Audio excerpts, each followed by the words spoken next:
Paris অলিম্পিক্সের শেষ event ছিল মহিলাদের বাস্কেটবল ফাইনাল।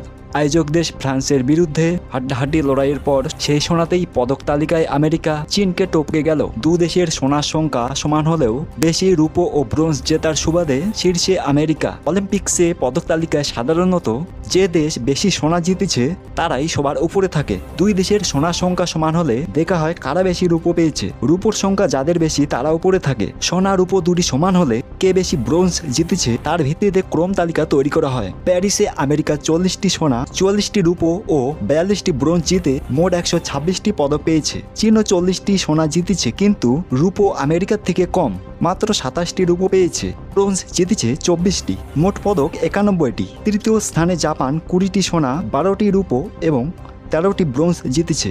চতুর্থ স্থানে থাকা অস্ট্রেলিয়া 18টি সোনা ও 19টি রূপো এবং 16টি ব্রোঞ্জ নিয়ে দেশের অলিম্পিক্সের ইতিহাসে সর্বকালের সেরা পারফরমেন্স উপহার দিয়েছে। পাঁচে আয়োজক দেশ ফ্রান্স, তারা 16টি সোনা, 26টি রূপো ও 22টি ব্রোঞ্জ জিতেছে। রবিবার আমেরিকা নেমেছিল 38টি সোনা জিতে। চীন এদিন মেয়েদের ভারোত্তোলনে আরও একটি সোনা জেতে। আমেরিকার হয়ে 39তম সোনা জিতেন সাইক্লিস্ট তথা গতবারের সোনাজয়ী জেনিফার ভ্যালেন্টে। ফলে শেষ আশা ছিল মহিলাদের বাস্কেটবল। 1996 সাল থেকে একটানা মহিলাদের বাস্কেটবলে সোনা জিতেছে আমেরিকা, কিন্তু এদিন প্রথম থেকে শেষ পর্যন্ত জোর টক্কর দিল ফ্রান্স, কিন্তু শেষ সেকেন্ডে বাজিমাত করে আমেরিকা। 40টি সোনা হয়ে যায় তাদের। The NS Bangla.